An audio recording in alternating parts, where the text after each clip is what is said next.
The construction of the SummerSlam set has been halted due to severe weather. Plus, a new AEW champion has been crowned, and we have an update on WWE's plans for AAA. It's all in the Cultaholic Wrestling News right now.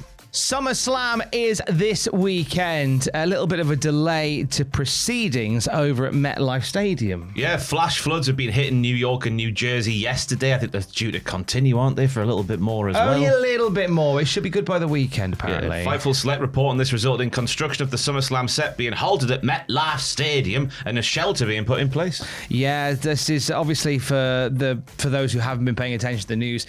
These are really bad flash floods, and we send our best to everybody in the northeast that has been affected by it. And as a result of that, it meant that all the work they were doing to build this elaborate set at MetLife for SummerSlam had to be halted. Now, despite this, Fightful Select's WWE sources say there are no concerns that the stage wouldn't be built in time. So it looks as if they're going to make up for time today and the stage will be built. I think the more important thing is everybody's all right, you know? Yeah. That's the more important than a SummerSlam set, and if they couldn't get it built, we've seen it loads of times before. Do they just have like the little hole in the side of the stadium? The little hole in the side of the stadium. The entranceway where it's not a big stage, is it? Just like last year's SummerSlam was on the floor, wasn't it? Just with a few lights and whatnot. I quite like that. Put a couple of candles on. You'll be all right. Candles. It'll be fine. If you are planning to head out for SummerSlam this weekend, the outlook for the weekend, 15% chance of further rain today, and then much brighter tomorrow, 2% chance of rain, overcast on Saturday, highs of 82, sunny with highs of 85 on Sunday. Okay, I'm just Michael Fished yourself right there.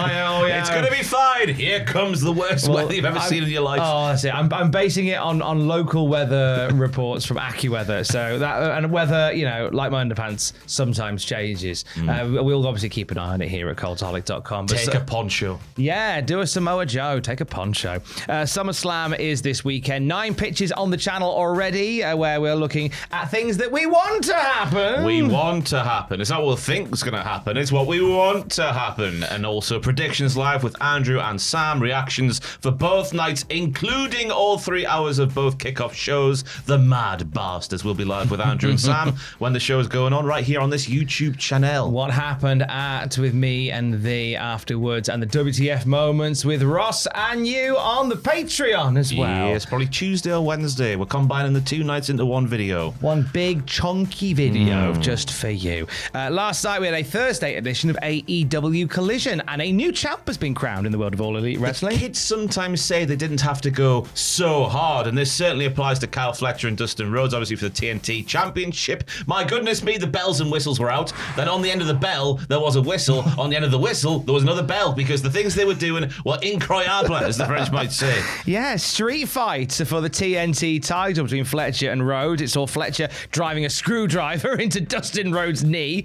Saw Dustin Rhodes fill Kyle Fletcher's pants with thumbtacks and boot him in the balls, Shattered Dreams style. Dustin turned into Michael Jackson, but with a yellow glove to do the iron claw on Kyle's head, but this glove had thumbtacks on it, so he was piercing the skull of Kyle. Kyle was flying through tables, trying to nail Dustin with a tope suicida, but he misses. Great stuff. So much stuff in that match. I would fully recommend you go and watch it. A heck of a match, and it results in Kyle Fletcher becoming the new TNT champion, ending Dustin Rhodes' reign after just 1 title defense and 20-odd days, I would make it.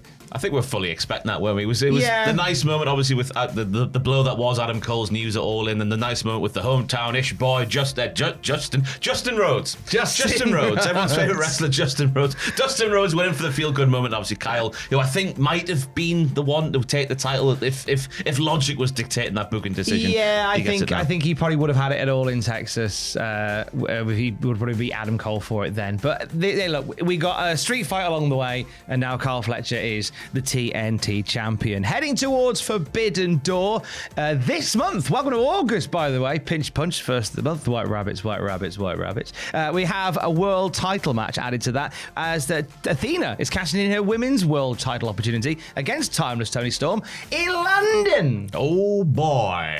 Oh boy indeed. Yeah, the balls on Athena for announcing this thing happening before it's actually taking place, because she doesn't have to do that, Tom. No, she could have rocked up whenever she chose, but she chose to fight at Wembley Arena. She's doing that on the 24th of August, taking on Timeless Toni Storm. The Ring of Honor Women's World title won't be on the line, but the AEW Women's World title will be. Does that telegraph the finish? Maybe. And also, obviously, Athena got a very good pinfall victory over Toni Storm in the tag team match on Dynamite this week after a little shocking shoot tag and then a shoot face in the middle of the ring. Fantastic scenes. Who knows what might happen, Tom? I think I know what might happen.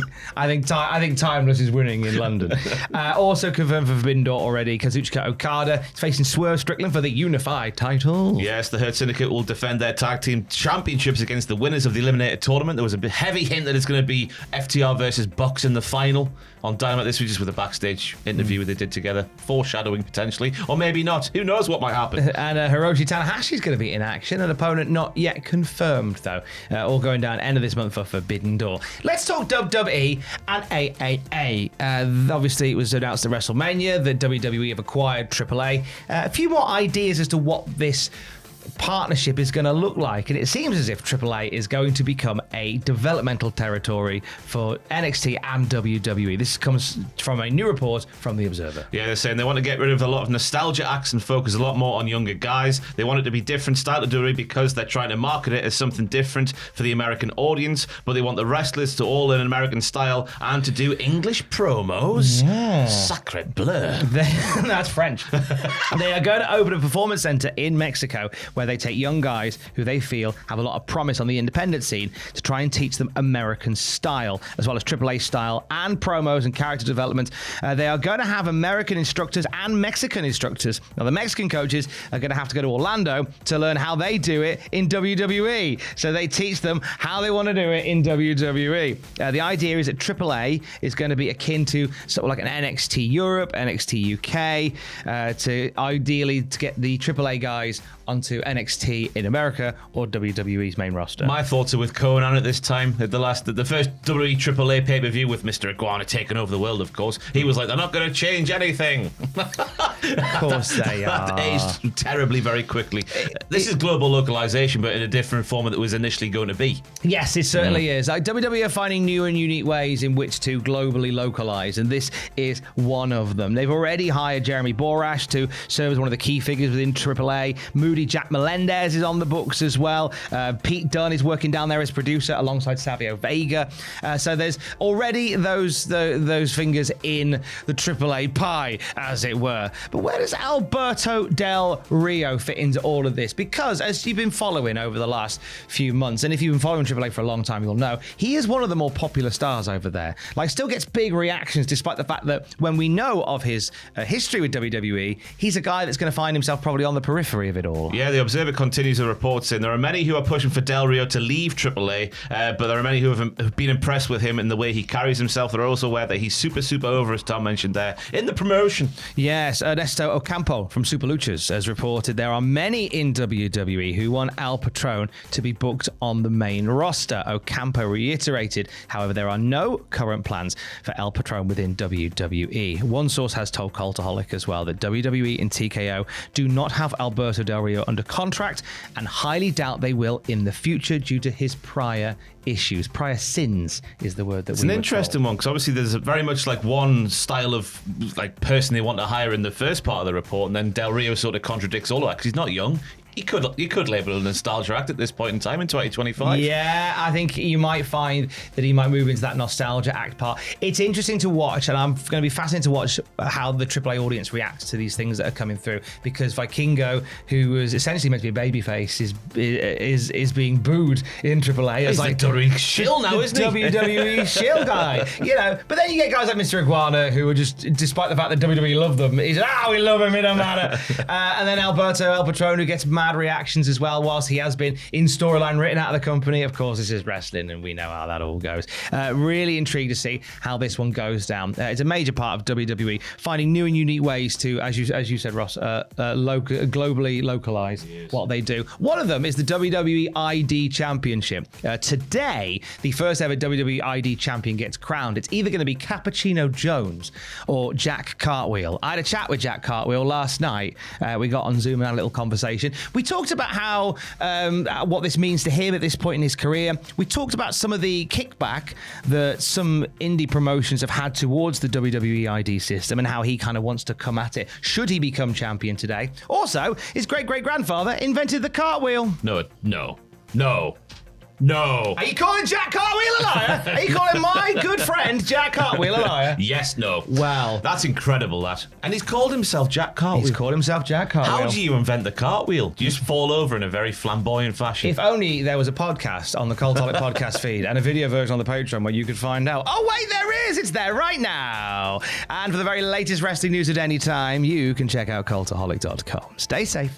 Love you. Bye.